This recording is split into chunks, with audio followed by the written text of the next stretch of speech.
Well, hi again, everyone. Welcome in. Bob Lobel, along with our special guest, Steve Bulpett. We'll get to him in 1 second, but first, we'll remind you that this week's episode of Unanchored Boston is brought to you by Our Best Foods, which features our best hamburgers. It's hamburger grilling season, and who better than Our Best Foods? Also by Cold Springs RV, your destination for all things camping in Ware, New Hampshire, and by the great George Gray at George Gray's Lexington Toyota.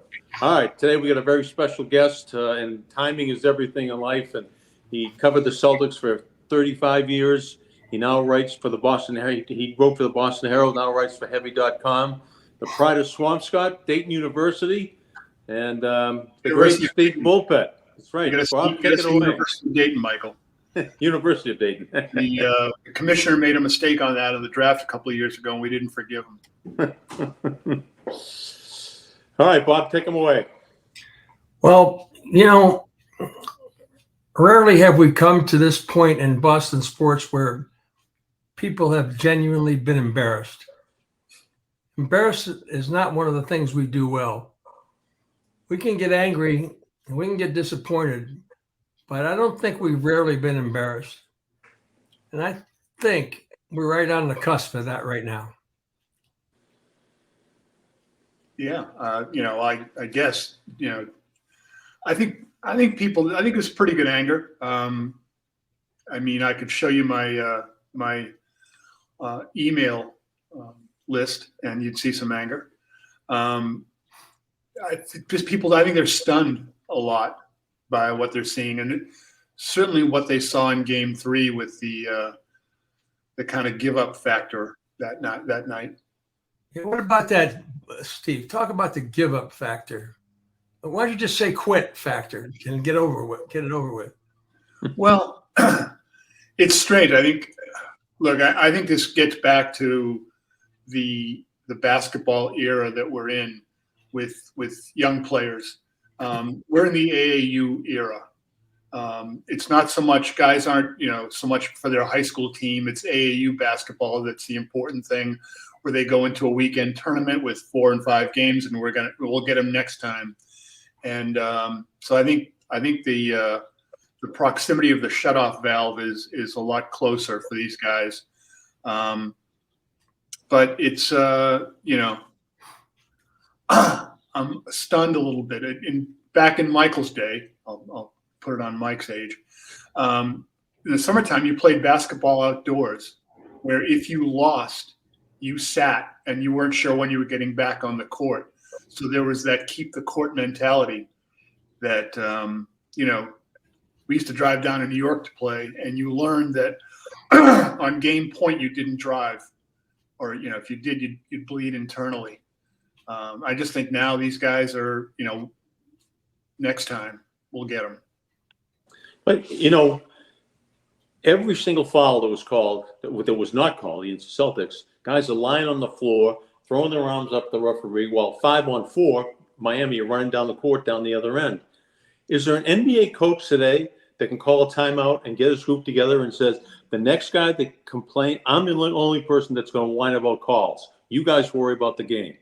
And is there a guy, anybody other than Greg Popovich, that can command that respect and just mandate that there will be no whining? I will be the only one that will whine about calls? I think every coach has said that.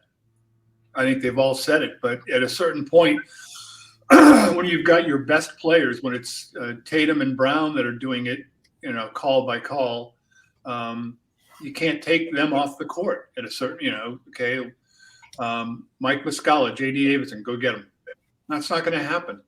So you're kind of fated to go with your players. And here's the thing. I think it gets with calls and all of that stuff. And Mike, you were a referee for a billion years. You know the deal. It's about the more aggressive team always gets the benefit of the whistle. It's just the way it works out, because if you're more aggressive, if you're more assertive, you're playing on your toes, on the balls of your feet. Where if you're reactive, you're playing on your heels. So there's a reaching element and all that. So the more aggressive you are, the better things will work for you with officials, all that stuff. You kind of can create the tenor of the game. And if there's the biggest failing for the Celtics in this series, and certainly in Game 3, is that they didn't come out and say, "Look, I don't care if we hit 2 for 40, we'll win the game 5-2. We don't care. We're going to make sure that we are all over them." That kind of defense turned the series around in Philadelphia when Jaylen Brown was picking up James Harden full court. Then, of course, the Celtics, they don't deal well with prosperity. They let Philly get back in. But that's the deal. You've got to be more aggressive. You've got to extend your defense and all that. And that hasn't happened. So the Celtics are playing victim basketball. Let me ask you this. What would Larry Bird say to take Larry Bird, put him in the year 2023 with the same cast of characters around him? What do you think Larry Bird would say to these guys? Are we on pay cable here? Can you can say whatever you want. Yeah. No, it wouldn't be pleasant.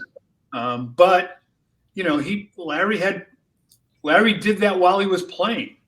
There were certain times, you were down close to the court like I was. He would go off on his own guys. So it's not a new thing. Remember, the Celtics were, Kevin McHale, who clotheslined Kurt Rambis, wasn't known as an enforcer type player. So that play certainly rocked the Lakers, but it also stunned the hell out of McHale's teammates.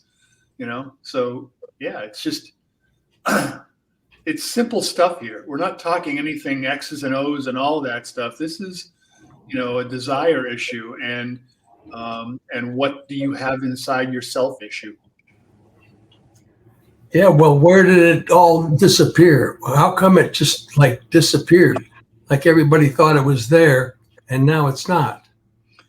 Look, that's the part of me that thinks it's funny and a little, and certainly unfair. A lot of the hell that Joe Mazzulla is catching is that these same issues were there the past few years. I mean, hero ball got the Celtics knocked out in 2018. They had Cleveland at home in a Game 7.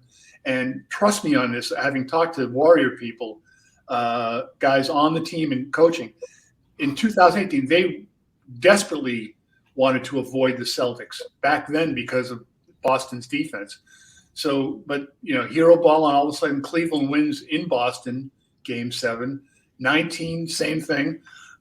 20, same thing. 21 was a weird year.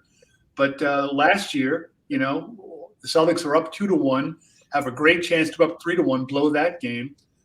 And the hero ball isn't guys being jerks per se.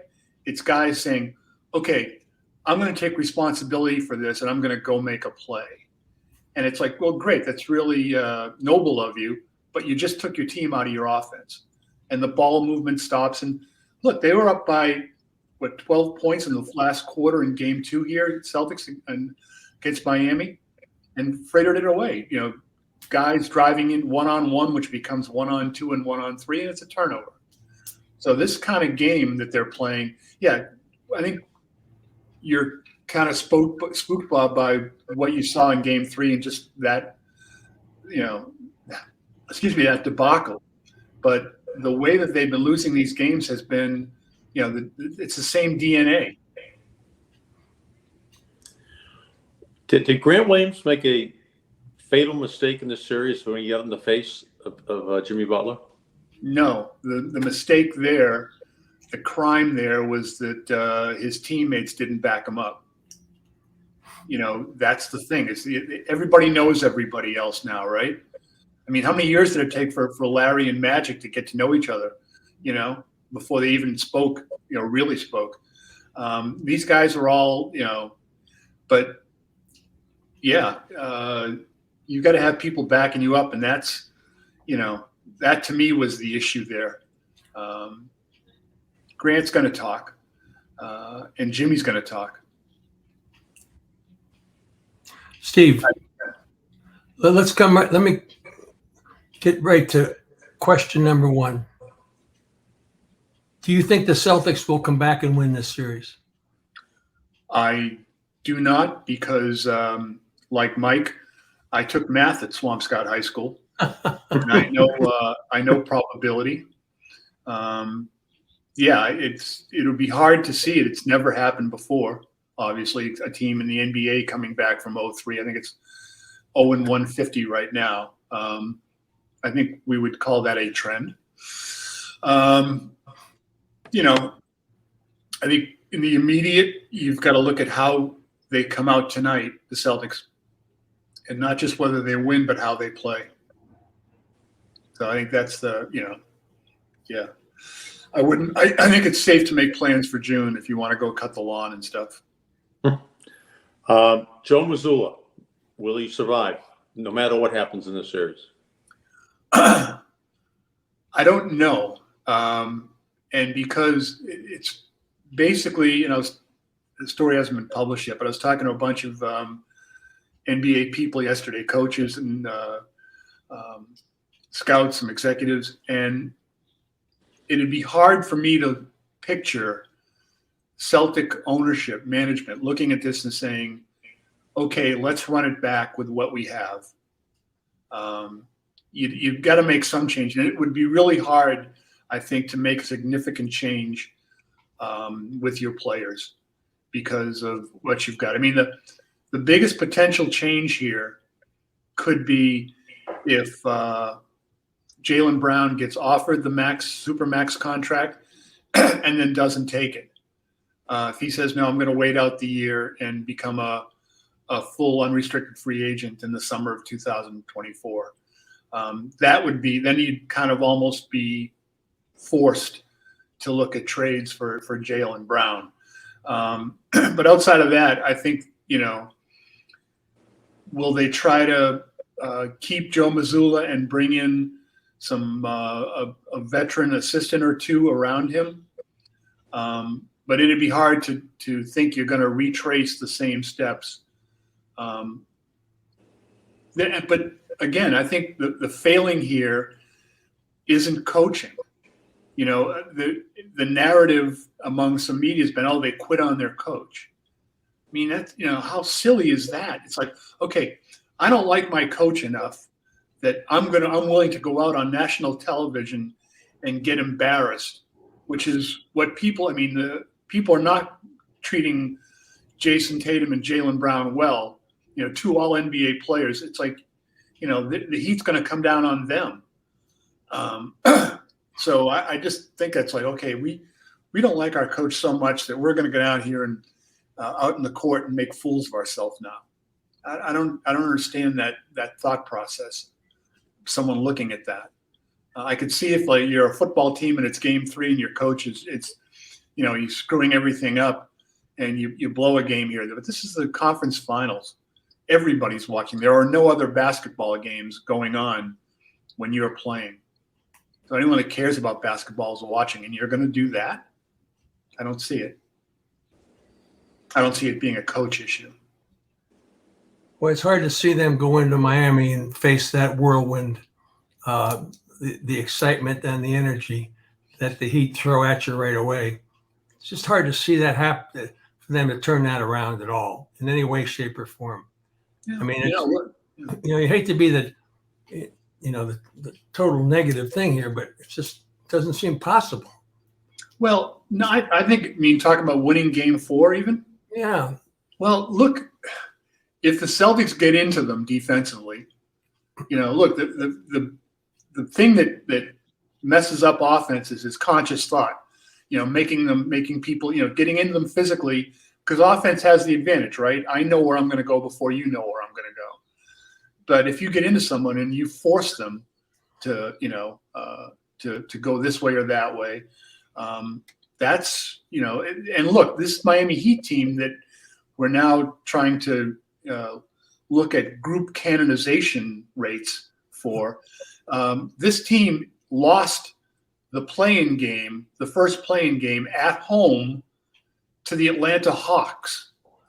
So, we're not going to be looking at the 2023 Miami Heat in terms of the 1986 Celtics or the 1927 Yankees. They had to come from behind at home to beat Chicago in the second chance play-in game just for the right to play more basketball. So the point is, Steve, is that Yeah. you're saying this Heat is not that good and the Celtics are not that bad. Well, there's certainly yes, in terms of what we've seen so far, the Heat aren't as good as they've shown. The Celtics aren't as bad as they've shown. But it's become fact because one team is playing with more purpose than the other. One team is playing with more force than the other. One team is stronger mentally than the other. One team's got a guy whose leader will spit in your face and then talk about it afterwards. And that, you've got guys following him. I mean, but then there's always the blame factor. Sure. I mean, whether you go to Missoula or whether you go to the front office or whether you go to Tatum or whether you go to Brown or blah, blah, blah, with the blame factor. And the blame factor has to land right on Tatum and Brown. I think it's a collective. I'd look at Tatum and Brown first just because they're your best players. One of these guys, I was talking to people last night. I think it made it way into the story. It's like you're waiting for one of these guys to step up and say, look, I'm going to guard Jimmy Butler full court. I'm going to guard him from the moment I'm going to guard him in layup lines. I don't care. And say, I'm going to take him out. And, in the similar way that that Jaylen Brown did to James Harden at the start of that series. And then Doc in game 4 realized, okay, he had someone else bring the ball up the court instead of James Harden. But extending the defense to all those guys, onto Gabe Vincent, onto everybody, there's value there because, like we talked about before, right? It puts you in the aggressive mode, helps you with the whistles. Also, if the Heat are picking you apart with their half-court offense, then you making them take time in the backcourt, in the front court before they can get into their offense, that's a benefit to you as well. Other end of the floor, the Celtics got to move the basketball. You got to pass, you got to cut. It's pretty simple stuff. I wish it were more complicated because we could sound more intelligent.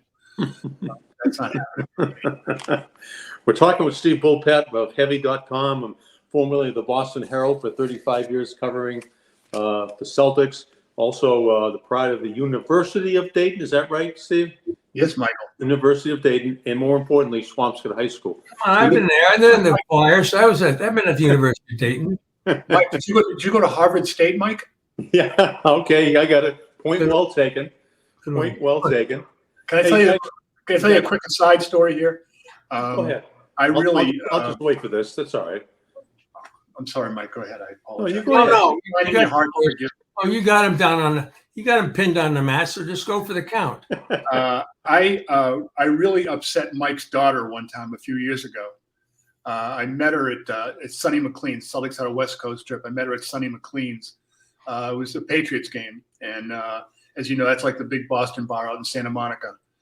And I was talking to her, and I said, you know how your father tells you how good he was as a player? She goes, yeah. I said, well, actually, he was better than that. And she wasn't happy about that at all.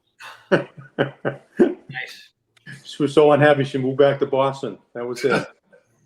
Hey, you stop by Sonny McLean's or any place you're on. Probably your best place to go is your local supermarket and your backyard for our best burgers. Grilling season's here in New England, and you know what that means. It's time for a box. You got your box, Bob? I got it. There is right there. He's 12 of them right there in his hand. They're right in your freezer. Whether you're in your backyard or off on a weekend adventure, enjoy flavorful burgers from Our Best Foods for lunch or for dinner. Our Best Burgers have been a New England staple for over 40 years, connecting family and friends with great quality food. They are affordable, convenient, and most of all, they are delicious. And look where Bob's finger is right up the corner there, the smiling chef. On every package of your local grocer's freezer aisle. For great recipes or money-saving coupons, go to ourbestfoods.com. Now, Bob's got his hand on the smiling chef right there, Steve. So we have named that chef Pablo, Pablo Bell. The story every week. Every week we have to tell it when we have a new guest every week. We have to tell it. So one year when the Red Sox were in Winter Haven, we'd all get down there, and Bob would go with the cast of thousands, producers, directors, camera operators, truck operators, and Channel 5, we just had a tin can and a piece of string. But anyway, everybody at Channel 4 checked into the Holiday Inn, and they had a room, all 15 of them, except one person, Bob Lobel, and he kept going back and forth for the front desk, and it was There must be something wrong here. Something wrong. So go pick up the story, Bob. Well, they finally checked their list, and they had somebody named Pablo Bell. Pablo, that's how Pablo became Pablo Bell. He became the smiling chef, Pablo Bell. They had a room waiting for him. Life is simple, but everything was simple in Winter Haven. So Alan Miller didn't fix that for you, Bob? No, he didn't. He fixed everything else, but he didn't fix that. Speaking of turning the clock back to Winter Haven in '83, you have to go back to '83 to really, and I didn't feel as embarrassed as I was over the Celtics getting swept by the Bucks as I was watching that game the other night. I was really, as a kid that grew up here, I was really embarrassed and I was angry for everyone and for all those slogans of Celtic pride, et cetera, et cetera. I didn't feel as badly in '83 when they got swept as I do about this team this year. Is that wrong, Steve? No, I mean, you've seen it coming with this team for years. Look, unlike the NHL, in the NBA, generally speaking, over the course of a 7-game series, the more talented team, the better team should win. It's rare that you see like the I was talking about yesterday with someone, the '84 Celtics. The Lakers probably were better in '84 than the Celtics were. Excuse me. In 2004, when the Pistons beat the Lakers, I talked to Shaq about it for a story the other night. That was a time where the better team didn't win, and there were Warrior people who thought last year they got away with one against the Celtics. But this team is, like I said, they've done this. They've made series more difficult on themselves at different times. But I think we should have seen this coming to a degree. I don't think anyone thought they were going to lose to Miami. I still find it hard to believe that they're in this situation. And if they had held on to that 12-point lead in the last quarter of Game 2, the world probably looks different when they are on the plane to Miami. But it's unseemly, and I think it comes down to how this team approaches basketball life. And I've said this and written it a bunch. If you want to be elite, you can't act elitist. You can't act as if, well, this will get taken care of. You've got to come out and play and grind. You've got to, get into the mud and dig in and play hard. You can't just be like, oh, I'm above this. And you see it happen occasionally. That happened with the Pierce Garnett Allen team at different stretches, but they'd snap out of it. This team is now, they'd snapped out of it in the past for the most part, but that's why they're in the predicament they are right now, I think. Boy, I hate to go back to that quote of Tatum saying that I'm one of the best basketball players in the world, and I should be able to do this. That was after, the quote, Steve. Well, he did say humbly. I mean, I stand corrected. Humbly, I am the king of the world. Back off. I mean, seriously, He was in. If I had gone to law school like I planned, I would say that truth is a defense here. He was telling you the truth, but he was saying, yeah, I should be able to do this. So I think in that regard, he was accepting responsibility, which is something you'd like to hear more of out of the Celtic team. Instead of a mealy mouth answer when someone's questioning this or that, say, look, yeah, no, I'm not going to talk about anything else. It's me. I got to play better. We all do, but definitely me. That's look, it was was saying this on a call yesterday, that today's player with technology and just everything and how they've been how they've come up through the game with AAU and all that stuff, and people guiding you in different directions. By the time a player, if you lose a game, by the time the player leaves the floor till he gets to the dressing room, picks up his phone and looks at it, he's got 20 to 30 messages telling him that he was okay, but it was someone else's fault, whose fault it was because it wasn't him. So that's the world these guys live in now. They pick up their phone and it wasn't me. Why isn't this a likable team, Steve? This Celtic team, they go through with the best record for most of the season. They're right where they want to be in the playoffs. Yet they're not a team you can wrap your arms around and say, "God, I love these guys."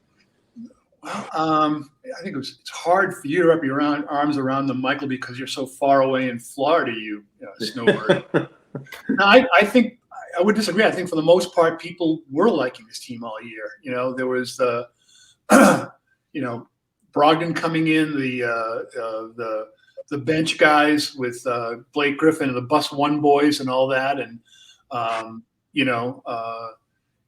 I think that people were happy with this team all year, except for the games where they would lose to someone, well behind them in the standings, right? A lot of that happened this year. Yeah. And you're seeing it again in the Eastern Conference Finals. The Celtics should be, if they were playing Milwaukee right now, they might be better equipped to be in the series. But I think there was a likable team. That's the key word, was. Well, until now, because, but until these failings, but I think they were a team that people embraced around here. What about their Cyndi Lauper and True Colors? They're showing their true colors. And that's you're seeing true colors under adversity. You're seeing who they are under adversity. Yeah. And it's not pretty. Yeah. Have we seen it before? Have we seen it in years past? Yeah, I think we have. Right? Yeah, this is the stuff we've been watching, but like last year it got him in the finals. This year it's getting him in the conference finals, and I think it's more pronounced because of the opponent. You could kind of explain it away a little bit because the Warriors had the championship DNA, that championship pedigree. And the Miami Heat were the number 8 seed, that had to get in a second chance play-in. But the stuff that's losing them games has been there in the past often. What's really cool? It'd be really cool if we could just know 24 hours from now what happened tonight. In other words, if we had any sense, if they came back and won game 4, okay, what kind of a psychological picture would they be under? And then, of course, if they lost, that would be self-explanatory. It would just be really cool to know ahead of time. Forget DraftKings and all that other stuff. It'd be really cool to know ahead of time what happens emotionally, because it seems like it could go either way in so many directions. Well, can I make a suggestion for you, Bob? Ambien. Ambien can bring you to tomorrow pretty fast. Look, isn't it crazy to think that the Celtics and Bruins could be eliminated before the Red Sox? I didn't have that on my bingo card. But look, if you want a path here for the Celtics, if you want a glimmer, they don't have to win 4 out of the next 5 games. They've got to win. Did I just give them extra game here? Yeah, they don't have to win 4 straight. The Ambien, I'll take that. I apologize for the math. But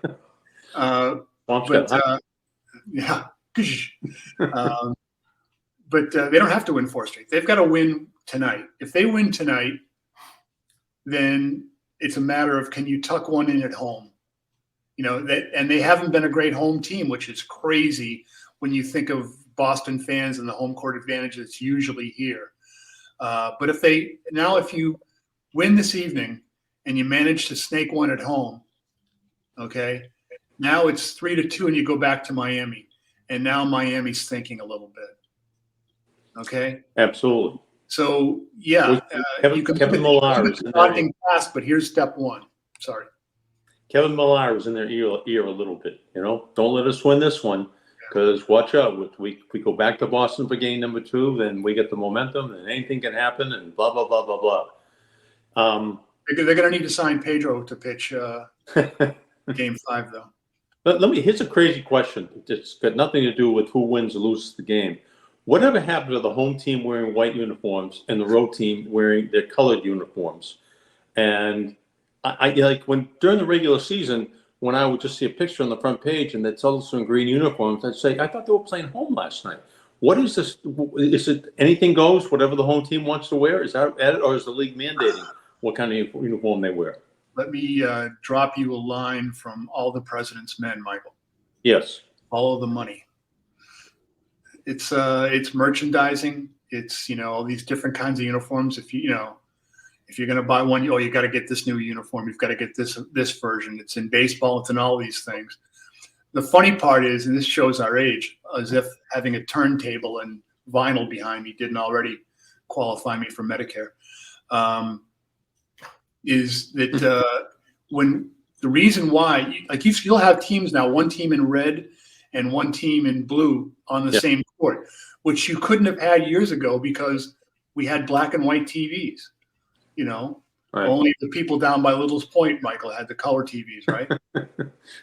Or a TV. Yeah. So, but now it's about money. It's about merchandising. You see that on TV, and I love this new uniform, and they do uniform reveals for this. Celtics have 4 different uniforms this year? Yeah, but why doesn't somebody say, no, we're the Celtics, like the Montreal Canadiens. We wear this red and beautiful jersey, okay?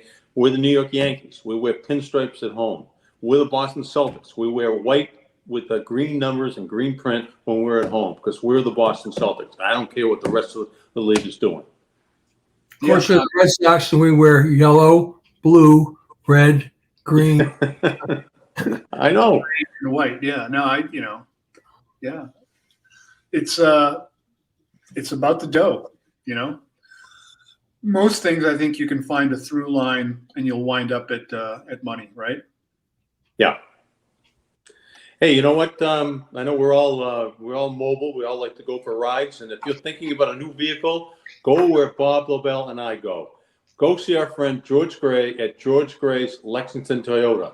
We've been customers for years because we know George Gray will treat you right, and does he ever? You are a friend for life. Years. And they're a family-owned and operated dealership that we trust, and you can trust as well. Go see the great George Gray at Lexington Toyota. Which brings us to Steve Bulpett of Heavy.com, University of Dayton and Swampscott High School. If you could jump into one of George Gray's Lexington Toyotas and drive cross-country with any NBA player, past, present, living, or dead, and just have a conversation, who would it be? I wouldn't want to go with anyone dead because you have to have the windows open at a certain point.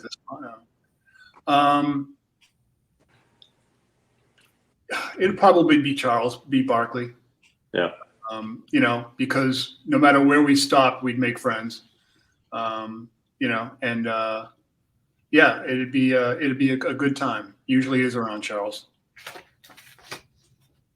That's a fair one. Who would want to pick anybody else? Yeah, you wouldn't want to pick anybody else. So here we go. We could, but this time we're taping this on Tuesday. But this time tomorrow, we could be writing the postmortem on the Boston Celtics, or we could be here we go, Celtics, here we go. So who is it, Steve? Tatum or Brown tonight? Tatum or Brown? that leads them. Yes, it has to. Tatum. It has to. I think it's Jaylen Brown, and I think that from not just a scoring thing. I'm not looking at that. I'm looking at a defensive thing. I think they need to have some kind of defensive impact, and I think he'd be the best candidate to say, I'm going to take up residence in Jimmy Butler's face and deal with that. If that happens, I think there's a chance for a good outcome here. But this club has 9 guys that are just in constant motion, in constant contributing, and constantly picking up for other people. They're doing things that I used to see the Celtics do. Duncan Robinson, prior to Phillips Exeter, by the way, comes in off the bench, swish, swish, swish. They get how many guys? 4 guys, undrafted guys on their roster? 4, I think. Might be more money than that. Yeah. And this is the way I used to watch Celtic teams like this, going back to the 60s. Emmett Bryant would come in. Where the hell did we find him? Bailey Howell would come in. Where the hell did we find him? Don Nelson would come in. Where the hell did we find him? And on and on and on. Even up to the 2008 and 2010 teams, minus Rasheed Wallace, of course. But I just, Malcolm Brogdon reminds me a little bit of, but we've only got one of those guys. When Miami seems like they've got a half dozen of those guys. Mike, that's a 3-point shot. I don't care what you. So many things go back to that. I don't care how you slice it, doesn't it? Isn't that the truth? Yeah. Steve, When the Celtics play well, you do see that ball movement when they've played well this year. And look, I've been bitching about it for years with any team, that if you pass and cut and move the ball side to side, even if you don't score, there's a value to that possession because you've made the defense move. And you've given, every time you cut, every time you pass, you give the defense an opportunity to screw up, to some guy to miss a rotation. But Bob, to your point, the 3-point shot, I think it was a necessity in this game in NBA. And it's because you think back to the 80s and the defense that our buddy Dick Harder was designing in Detroit that were making this roller derby. You had to find a way to open the court up, or else you were going to, it was going to be professional wrestling. The 3-point shot has opened the game up, has spread it. Well, that's one of the problems the Celtics have had in this series offensively is they're not spreading the court. Right. Whether you're going to get the ball or not, you've got to go to that wing and stay there because it gives you extra room, your driver extra room before help comes, gives them a better chance to get to the rim. So, the 3-point shot gives you the wild mood swings during the year, definitely. You go a couple of games without hitting them, you're going to lose. The hot team, but you can't allow a team to get hot. Miami's been hot from 3, right?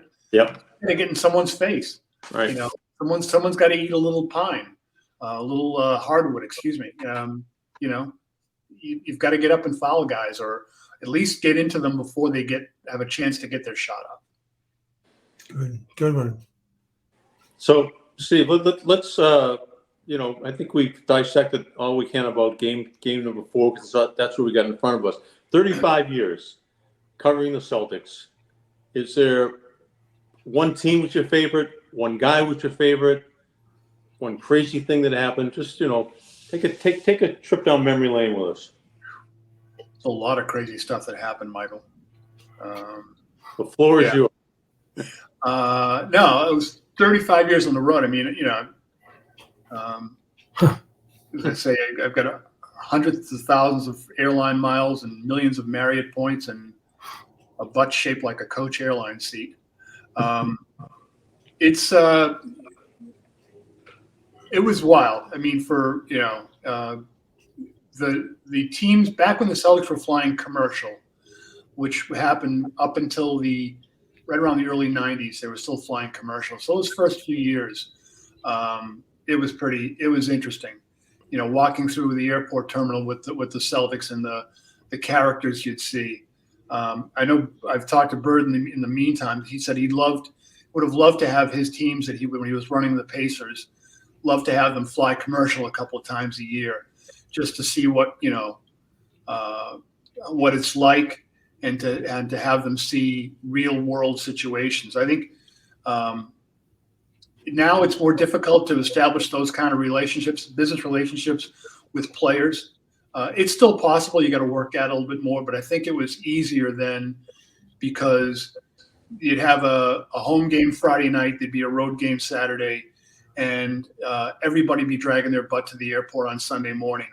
And the players would see the right. We were all dragging our butts. And there was a sense like, hey, we're all here working.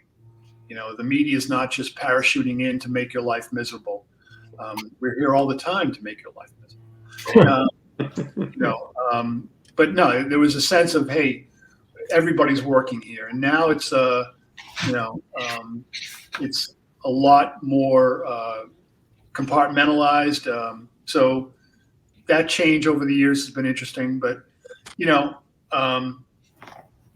it's not a healthy life.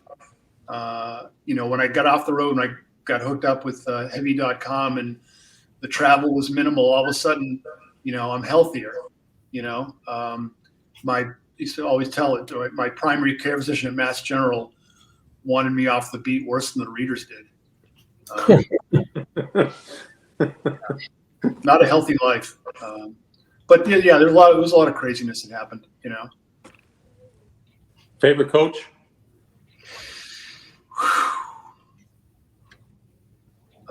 Wow. Favorite coach on the Celtics or? Yeah. Yeah. Can't think.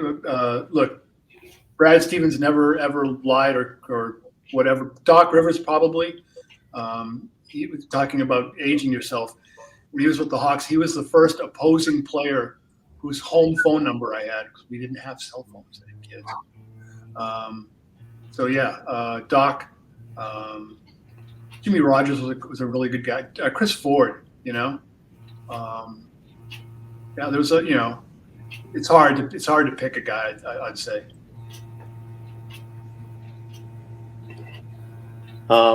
Most interesting character?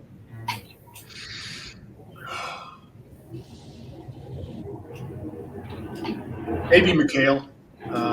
Yeah. Maybe McHale. But as far as, from other teams, there was a whole bunch. I mean, I got to know Dennis Rodman really well from his early days. Really? How was it? Pardon me? How'd you get to know him? Well, I knew Dennis when he was normal. He was his group of friends. It was a family that owned a restaurant in the Detroit suburbs, a place called Giannopolis's.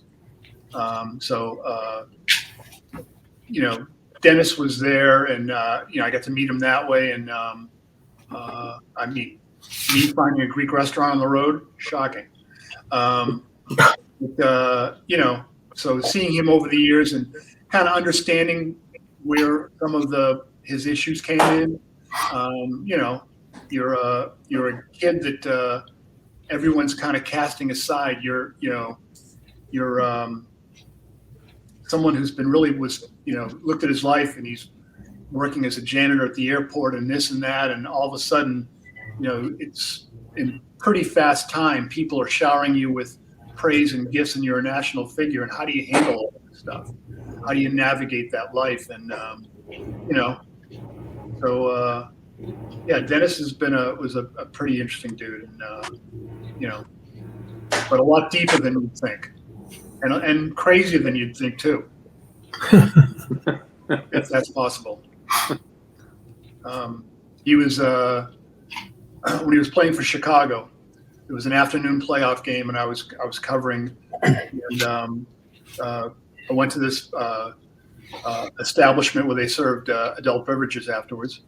And so I'm there, and the bartender says, the gentleman down there, it was like a split level place, is buying you this drink. And I look down, and it's Dennis. And he's, come on down. And no one worked out harder than Dennis. Like after game, he'd be lifting, and after that, he's drinking is a pitcher, and it's just ice and vodka. So Dennis, would find a third end of the candle and burn that too.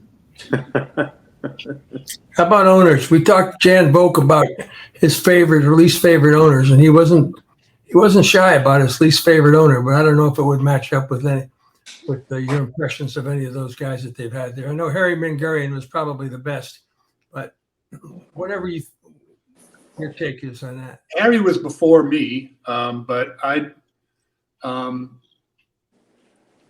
think Alan Cohen was a really important owner for this franchise. He was the one who came in. He was part of the Gaston regime, but he was the guy that really understood basketball and understood the business of basketball, and I think he played a major role here in that time where the NBA was growing. Look, in the early 80s, people don't want to think about this, but even after Larry and Magic came into the league, in the very early 80s, the NBA was looking hard at contraction. They were going to contract a team or two. Business was not great. And it was, Larry Fleischer who basically told David Stern, look, I'll get the player. He was a player agent, but also head of the Players Association. I'll get the players to go along with a salary cap, but this is how you got to structure it so that we get, it's saleable to the players. And that's what saved the NBA. And now it's, prosperous for a number of reasons. One of which you guys should be more, really closely educated about is in today's world, right? How many people watch anything at the time it's going on regular television?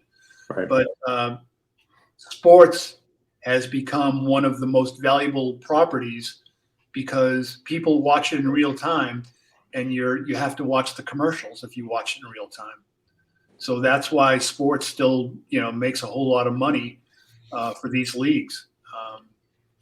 When you're watching other stuff, even if it's on regular TV, you're DVRing it and you're zipping through the commercials. Yeah. So it's kind of a long ass answer to a pretty brief question, but there you go. Well, glad didn't have that when you and I were on, Bob, huh? So the question is, will we be back here 1 week from today talking about the same thing? You guys should be. I should be asking you guys the question about how what you guys used to do has changed. I mean, was ESPN Sports Center the death knell, or was it the two local all sports stations? And you guys kept alive. Well, but you guys kept alive too, because you both did special things. It wasn't like I want to watch Mike Lynch to find out what happened, or I want to watch Bob Lobel to find out what happened. I want to watch Mike Lynch and Bob Lobel. I want to see what they're going to say. I want to know what high five Mike has got. I want to know what crazy things Lobel's going to say. I mean, that's the stuff. And all of a sudden, when sports becomes an afterthought, and you don't want to play to your personalities or play to the special things you guys do, you kind of lose it, right? Yeah, I mean, look right there. There's the panic button. See it? Over Lobel's shoulder. Yeah. Panic button. That was great. Yeah, but you know what? It's just it's no different than writing, Stephen, because you had your own style, you had your own things. Whether you were Larry Claflin or Cliff Keen or Ray Fitzgerald or Lee Montville or everybody had their own styles and their own approach to things, and that's what kept things alive. We still get to do that, though. Yeah, you guys, they took away your stage, or well, first of all, they made it into the size of a cardboard, just piece of cardboard. It's just, it's different. We still get to do it now. We get to do it better off. But everybody knows what's on this phone before they watch the news at 6:00. They don't have to watch the news; they can watch their phone. They've been doing it all afternoon. But you're going to give them. I go back to Dayton and teach for a week every year, and I tell them the sports writing classes. I say, look, tell me something I don't know. Take me somewhere I can't go. For a long time, I was covering games that I was writing about games that people had already seen. I got to give them something else. You know, I'm going to go in, and like now, basically with heavy.com, they don't really want me covering press conferences. I'm pulling guys aside afterwards. And, you know, it's a matter of building up those relationships and getting those unguarded comments. But we still get to do that. And our audience has even gotten bigger. I mean, I don't mean to dump on anybody, but I can reach more people with a tweet now than some newspapers can, you know, in all their circulation.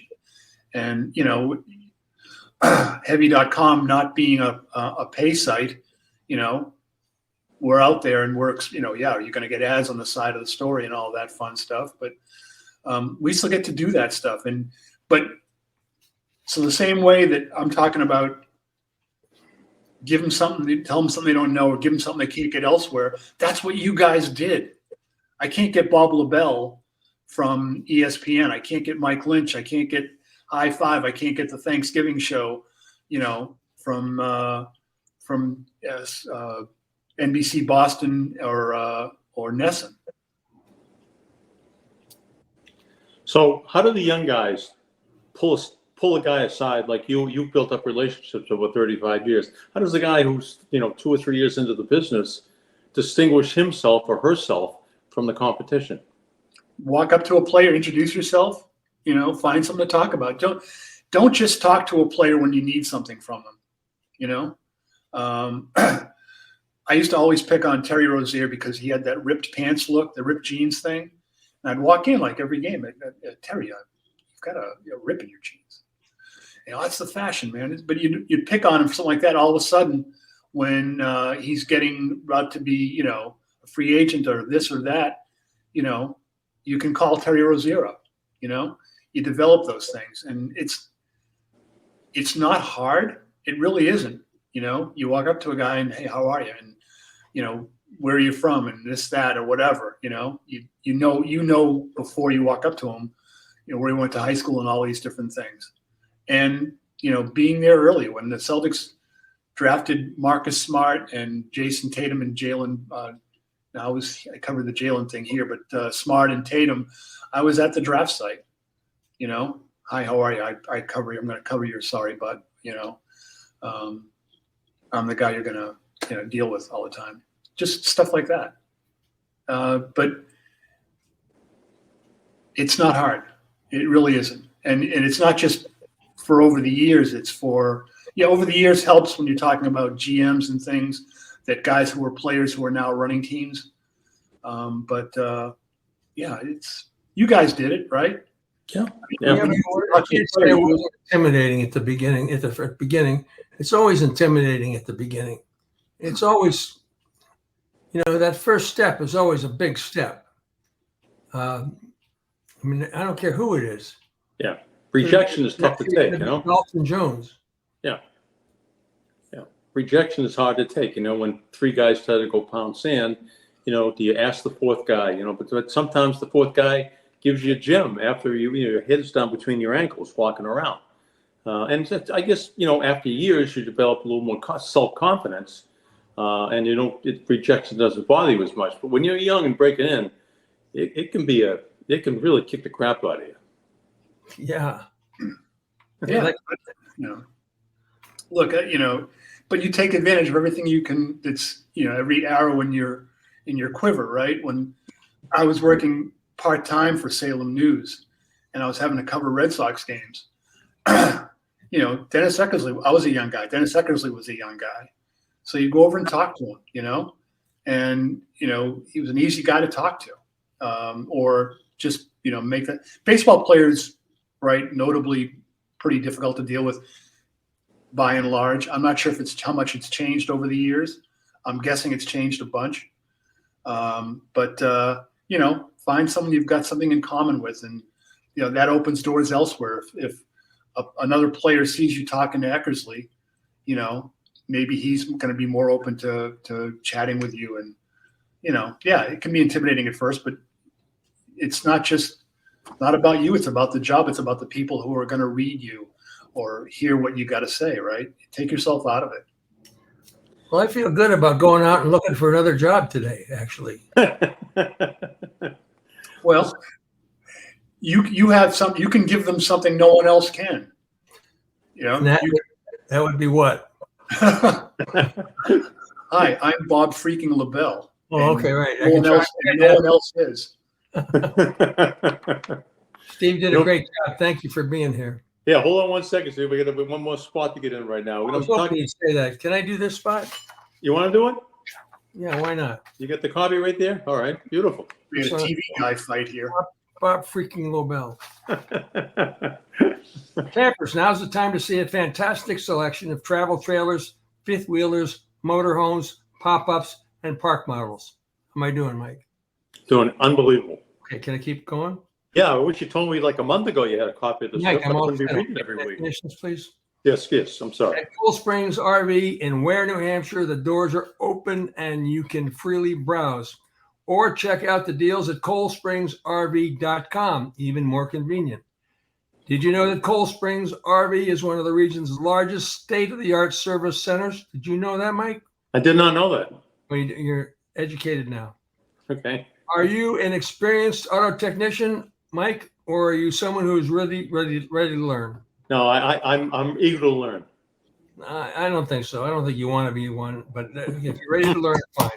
If you're ready to learn, I got the place for you. Cold Springs RV has great benefits and positions open at their Pro RV Service Center.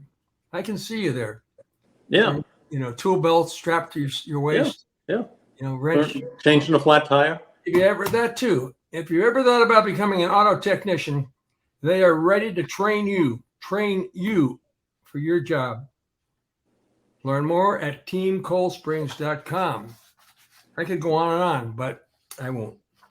And where is Cold Springs located? Where in New Hampshire? It's right near Manchester. Well, it's west of Manchester.